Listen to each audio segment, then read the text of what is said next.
Hey guys, Kat, the lead boss here, and welcome to the Revenue Accelerator with another amazing guest. I tend to pick pretty good people for you guys, so you're welcome. I have Jason Van Orden with us, which I understand will be difficult for people to spell. So make sure you check out the show notes and the title where those will be spelled out, hopefully correctly. So Jason, tell us a little bit about who you are and not so much about your last name. Not so much but I love my last name. It's Dutch and it's from a really cool town, but that's another story in the Netherlands, I was going to say. But Dutch and cool. uh, anyway, yeah. So I help thought leaders, lots of authors and academics, people like that, to turn their expertise into new income streams. People want to reach and help more people and increase their income, right? And so I've been doing this since about 2004. I've made over 60 online courses of my own during that time. I've done a lot of podcasting and built multiple personal brands for myself and worked with 10,000 plus clients and students doing this stuff. So I just love it. I love helping ideas get out there in the world. I'm a curious person who loves just encountering all the different people and their fantastic knowledge that they have. And I also think it's really cool to help just, solve little problems in the world by helping everybody reach the people, the problems, the population that their expertise can help most. And so finding the strategy that really aligns with them to do that is my game and something that I just really enjoy doing. Yeah, I mean, there's a lot of people out there who have these one trick strategies, right? This one thing will solve all of your problems. And I know just having met you before and talked and engaged with you and masterminded and all that, that's not your angle. So what is it that, that's strategic about creating multiple revenue streams? What is it that's strategic about it? Hmm. Well, so strategy I see as its most foundational thing is how do you get from where you're at to where you want to go. And Right. what I help my clients realize is that often we see that as a point here and a point there, and we're trying to get some kind of straight line. But there's already kind of a error in that way of thinking. It Mm. puts way too much pressure on us when we're like, hey, I want to grow my revenue A to B, right?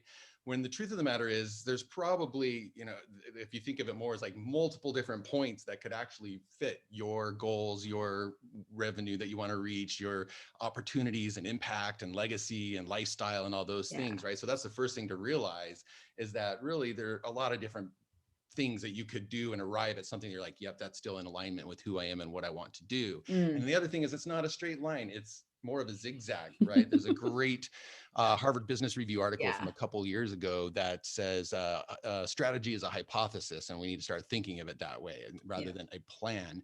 Now, of course, we set goals and we choose our best tactics and things to weave together. But that's the other thing, that when it comes to growing strategy or growing revenue in a strategic way, is to realize it's like, really at any given time, you're taking what you know and the results that you're seeing, and you push in the next best direction that you can determine, the next best experiment, whether that's launching a new thing, trying new messaging, Mm. experimenting with a new channel to reach people, whatever that might look like. So that's kind of my view on strategy as it applies to anything in your business, but of course in growing revenue as well.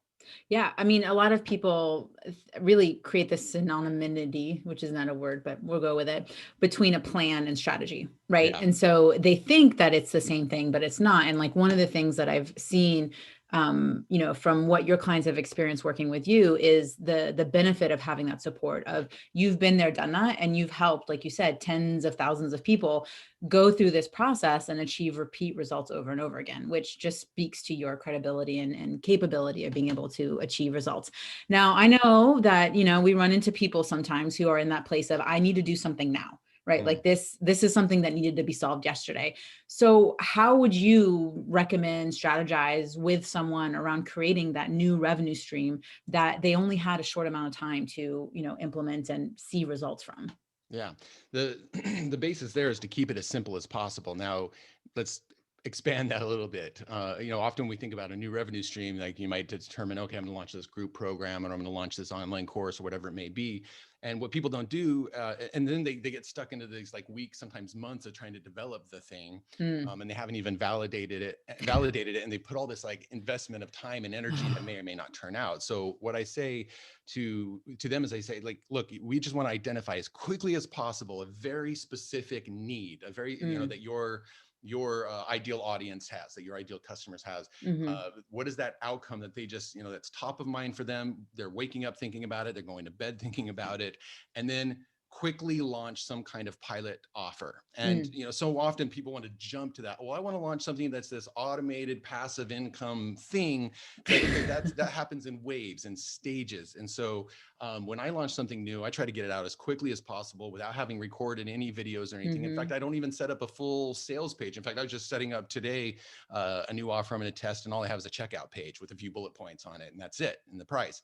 Now, and then I take that out and I see if I can sell it to some people in social media or on my list, or go out to a few colleagues and see if they know somebody who might be interested in it. Mm. And not only does that bring in revenue much more quickly, it also gets me to test the idea quickly, get feedback on it so I can improve it, get testimonials and results that I can leverage in to sell it in a more accelerated and meaningful way.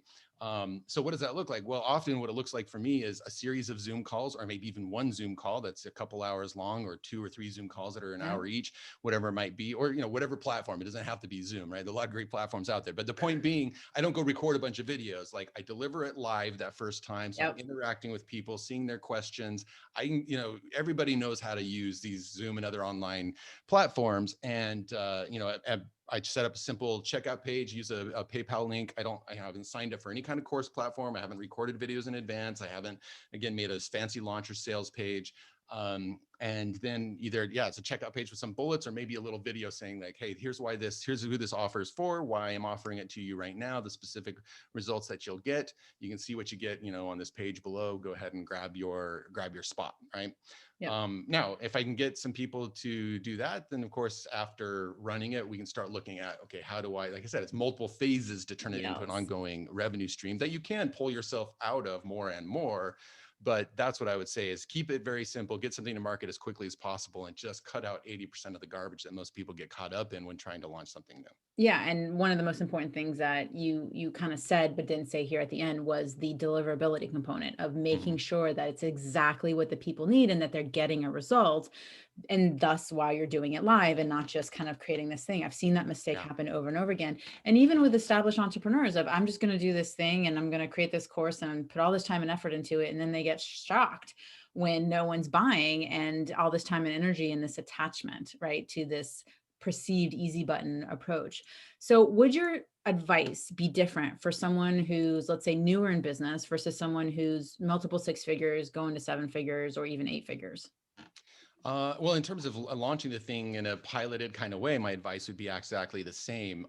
When I'm teaching a group of people who are starting, they're aspiring to start a new business, Mm-hmm. we need to dig in first to where can they create the best value in the world in a way that, Yeah. really aligns with their strengths, and a type of business that will make them happy ultimately if it does take and really start to be able to grow. And so, the advice that I give people there is, think about, in your life, what do people turn to you for regularly? What do they ask you questions about?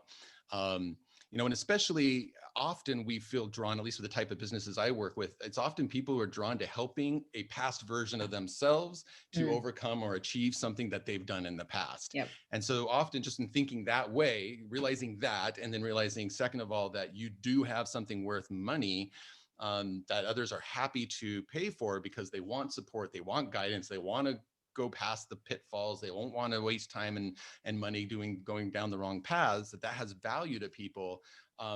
Then often people can derive, everyone's got a good business idea in them, when if you just approach it from that way of like, look, I'm taking my own life's experience and figuring out a way that I can serve a very specific audience.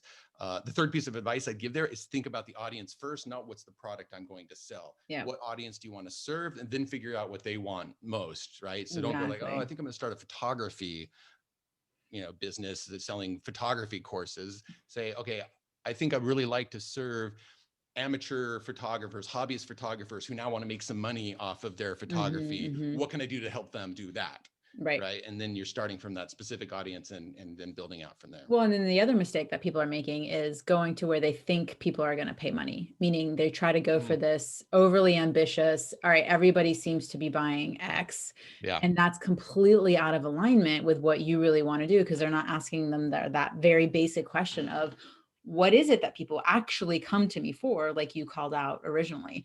Yeah. So, let's say you've got someone who's, doing their thing. They, they have a process that's working. They have an offer that's converting, and they're going, okay, I want more, but I don't want it to come with more work. What would be that strategy there that you would start tapping into to help with adding that new revenue stream? Yeah. So I work with a lot of people who have been doing consulting or workshops or coaching, and they do a lot of that one-on-one, or they're in person, right? And often when they work with me, they want, like you said, they want to be able to now help more people without tapping out, hitting that limit of their own time and energy. So the key to doing that is to really break down what it is that you do, what your process, what I call the signature process is. And you basically, here's the outcome I'm leading this ideal person to. What are the milestones that lead up to that? And you want to identify the milestones because it keeps the process very action oriented. And then you start breaking each of those milestones. You can think of each milestone as like a module of the course, right? And then start breaking each of those down into the few actions. Like, what do they need to know in order to make this happen? What skills do they need to acquire? And just teach those few things that they need in order to reach that milestone, and then the next, and it builds on itself until they reach the ultimate outcome. So to summarize there, it's like taking the time to really codify what it is that you do. And so often people, they think, oh, well, what I do, it's so nuanced, it's so specific, I'm just there and present in the moment. And it's You're like, not special. I'm sure you're your intuition, I'm sure you're really good at what you do. And when people are willing to pay that much money, they can get that extra bit of, bespoke experience just with you. But the truth of the matter is, what you do can be broken down into a specific process, and it absolutely must be if you want to be able to scale beyond the one-to-one. And I put the focus on that process as opposed to, hey, what's the specific course or workshop? Because once you have that process spelled out, then you can slice and dice or repackage in different offers, right? You could take, like, for instance, it's the same process if you work with me one-on-one and pay that price, versus if you come and are in one of my 6-month group coaching mastermind experiences. It's the same worksheets, the same templates, the same process, the same milestones. It's just a different delivery mechanism, and of course a different price point as well. But that's easy for me to do because I really took the time over years of consulting people to break down that process, to be able to repackage it in all those different ways. Yeah. So you work with, authors, academics, speakers to help with getting that additional revenue stream and to start really kind of helping them in that scaling model of, like, they've got something going on. Maybe they're really well known in the academia. Maybe they've got their keynote down, they've got their expertise established, and they're trying to add on this other thing because they don't know what they don't know. So what is it that you would tell them to first start learning about so that they can start understanding what their next step is? What they need to learn about to know what the next step is. Like, what should they focus on, basically? Well, I think what they should focus on is, I mean, it's going to sound like a broken record, but is piloting an offer. So often they'll get stuck on, it's like, oh, I think I need to be, I mean, we kind of intimated that. It's like somebody shows up with their one ideal. So it's like, oh, you got to be doing this and it's going to make all the difference for you. And so they get pulled in by a tactic, right? And it's like, well, ultimately, what is, going back to strategy, what is that goal? And it's usually, well, I want to help more people and I want to make more income without maxing out my time and energy. Yeah. So, the best next step is to ask yourself, okay, well, how can I pilot something very, very quickly? And so it may be, so it's just going back to what we said earlier. It's like, if you already have, this is assuming that you have some kind of network or some kind of social media following, or at least a bit of a list that you could, instead of the one-on-one consulting or one-on-one, whatever you do, now pilot a group type experience, like we were talking about. And then from there, you can continue to build it out. Now, obviously, the answer would be different if somebody had absolutely zero following whatsoever. I mean, actually, I don't know, the answer wouldn't necessarily be different, just the expectations of how quickly things would happen would need to shift just a bit, because you'd have to pound the pavement a little more to find those first people to take that pilot course for you, right? So it's really that. I mean, that's what I would say. You identify who you're serving, put a pilot offer out for them. And actually, you know what? I do have another answer though that comes right before that. Go talk to 5 to 10 people in your sphere of the kinds of people you want to serve. Yeah. Going back to that pilot offer, if you're like, well, I'm not sure what to offer, if you've been working with a lot of people, you probably have a pretty good idea. You're just taking that thing and now repackaging it in a one-to-many model. If you're not quite sure, there's multiple choices, then, go do 5 to 10 interviews with people. Just get into the mind of like, what are you dealing with? What's important to you right now? What are the challenges? What are you running into? Why is that important to you? And then you'll see the through line. You'll see the commonalities showing up, and you'll be like, okay, I know what I need to offer to help what's showing up for all of these different people. And then you're basing it on actual information and actual people. And often you can go back and some of those people will sign up for your pilot. Once you go back and say, hey, thanks for your input. Just want to let you know, I've got this thing that I've put together now. And if you're interested, and if you want, you can give them a little discount or whatever, or not. I think, I try to discount pretty judiciously. Well, for the pilot, you kind of, you understand you don't have all the things there. Right. So you give kind of that founders, if you will, price point, but Right. price is going up when the results are coming in. Absolutely. Absolutely. So that's what I would say. Have those conversations, or if you feel ready and know what it is, then just boom, jump into launching a pilot as quickly as possible. So the strategies you're sharing are brilliantly simple, right? And I think you would agree that a lot of people conceptually could get to that place of, I understand I need to put something out there, and conceptually I should go talk to people, and they stay in this place of, I know what I should be doing, but they're not doing it. So what's that gap? Like, what is it that you recommend to help go from shoulding on yourself to actually, accomplishing the goal that you set out as something that you want to make a full decision to accomplish? Well, the key is to get honest with yourself about what is leading to the inaction or the procrastination. And usually it's one of a handful of things. It might be a lack of information. One reason why I love encouraging people to go do those 5 to 10 interviews is usually it's very motivating. Like, you're talking to these people, you're listening to them, you're getting, as you're hearing their challenges, you're like, oh, I can solve that. I can do that. And so you start getting excited, at least I do, about going and helping, solve that with a new offer. So it might just be simply getting some information and feedback on what it is that that you want to put together. Sometimes it's that we're overwhelmed. This is why I simplify it so much and just say, look, let's keep this down to 80% of the stuff you don't need at first. Let's make some money. That's what we do as entrepreneurs. We create value that people are willing to pay for. So it's removing that overwhelm and finding a process that feels good to you. There's so many different people with their approach to it. You might as well find one who really resonates. Their approach resonates with you.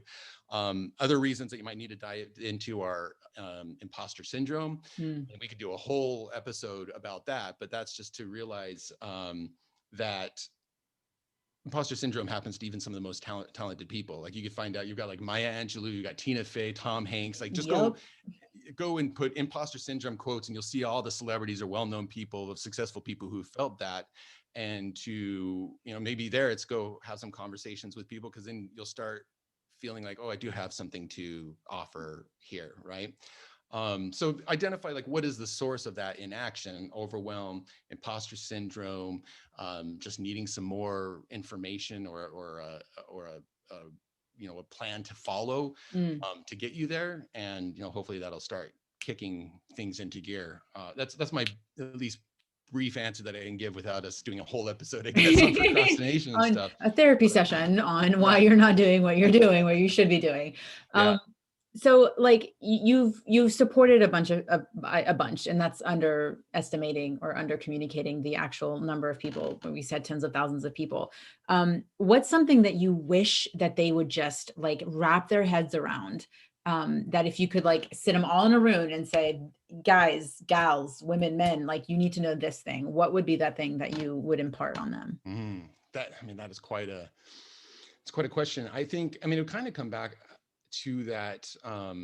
It would kind of come back to the answer to that imposter syndrome thing.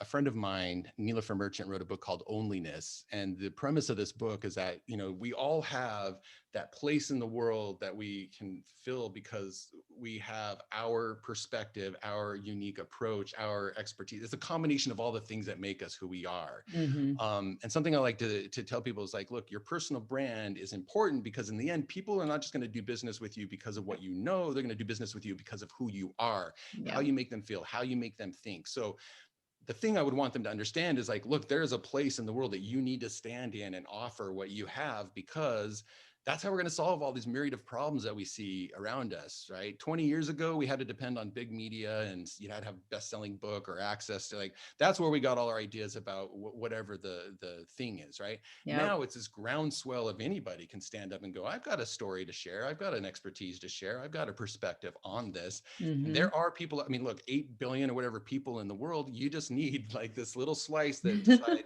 you're the one I want to learn this from. You're the one I Yes. want to help me do this, because again, of who you are, the stories you tell, your personality, your values, your vision. So realize that you have that, and then really lean into, a lot of times we Mhm. lean into credibility. I'm so good at what and that's, people need to know you're good at what you do, but what they really need to know is, do they want to work with you because of who you Yes. are? So share that part of you as well, and just know that place is waiting for you to fill it. Ah, I love that. I mean, I talk about with people of the thing that made you weird in high school and in grade school, the thing that made you socially inept even, is absolutely the thing that people want to see in you, because they can go, me too. Right. That's how I am. I am weird like him. I'm weird like her. And if she Yeah. can do it and he can do it, then that means I can do it too. Mhm. So stepping into that full version of yourself, right? Because with Facebook Facade, right? I mean, I'm Yeah. sure I mean, you work with people who have high visibility and they have prestige. And so I can see why that fraud factor and that perfection, paralysis kind of gets triggered, because there's such high expectation for when that person actually comes into into your space, essentially. Right. Um, you know, there's a reason why people engage you, right? And not only because of your very clear and specific niche. What are the reasons why people kind of turn to you and say, you know what, if I could have, I would have, and I'm not. So what is that thing that your own Van Orden special sauce, I brought your last name into it, that you bring to the table that really helps take what they've got to that next level? Well, I love this question, because this is an opportunity for me to demonstrate what I want people to realize. It's like, where you do offer, that unique combination of things. And so often we discount what we're really good at because it's easy, and So easy doesn't easy. have value. And that's just a BS thing that Mm. society has told us, right? Truth. Um, what's that? Truth. I'm just Truth. dropping my Yeah. truth bomb. Yeah, totally. And so I'll tell you, and there's some different tools. I'm looking around here because I want to see, actually, yeah, right here, a book. I mean, this is just one of the things I do with my clients is work on what is their unique genius, and Mm, part of that is strengths. And there's this wonderful book right here yep. called Strengths-Based Leadership. It's an offshoot of StrengthsFinder 2.0. Yep. You take an assessment, right, and it tells you what you're Hmm. really good at. And it'll give you language. It'll describe it, and you can take that language and go, oh, this is what I'm good at. So to answer your question, I've come to learn that I do have a strategic mind that can really see a system and its parts, and I can break a thing down into a framework that makes it very Yeah. clear and followable in a consistent way, which makes me great at helping people design their business model, helping people design their curriculum, helping them see what's the blind spot or the missing piece in the system that they need to, Mm, bump up or fill, or whatever the case might be. A lot of entrepreneurs are what we call quick starts, and they're just out there, and it's great, right? They're throwing stuff out there to see what works. and they need And to be an entrepreneur, but right. yeah. And I just happen to balance that out. I'm a little bit more of I'll take in a lot of information, and Mm, I'll do careful research. And if I say something, I've thought about it, and I have a good reason for, my advice or what I think or what, right? So if I were to sum up what people turn to me for, it's like this trusted, confident input about yeah. about what they want to do and how they can reach it, or help them see the thing that they're not seeing. One other little example that I've come to realize is, I just naturally, like, if I used to do this a lot I still do it with music. Like, if you tell me like, oh, I love this and this and this and this music, immediately my brain is like searching this whole database of music and going, oh, you should try out this band, right? Yeah. I do that with everything. It's like, if we spend 15, 20 minutes talking about something, a goal, an aspiration, a challenge, search the database. It's like, here's a person you need to know. Here's a link that you should go check out. Here's a book I think you should read. Here's a da da da da Mm, da, right? And for mm-hmm. some reason, it's just like stored all of that stuff and can access it in a certain way. And it's taken me, it took me years to realize, oh, not everybody thinks that way. Mm. So that's something specifically of value, another piece of me, and those are just two of them. Like there are other things, Oh, I yeah. don't want to sit here talking about my strengths for the rest of the interview, but So here's my strength finder analysis. You can download it here.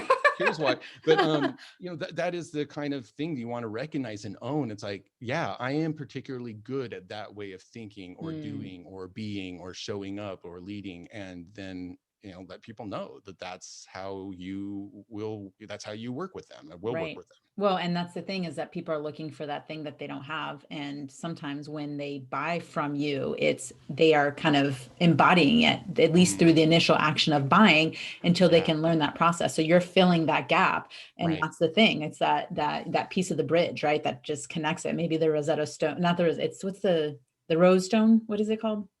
The Keystone. Oh, I knew I could get there. Yeah. The keystone that really helps both sides come together, and then you can go over faster. Yeah.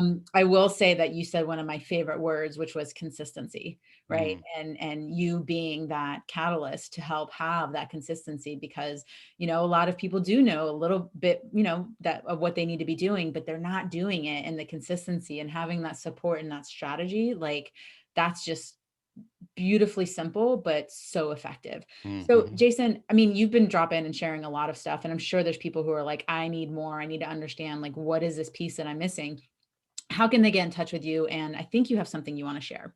Yeah. So if the themes that we've been talking about here today are interest to you, and especially if you want to dive into my 4-part framework of designing an offer as quickly as possible, then I've got a case study that you can go and grab. I want to make sure I give you the right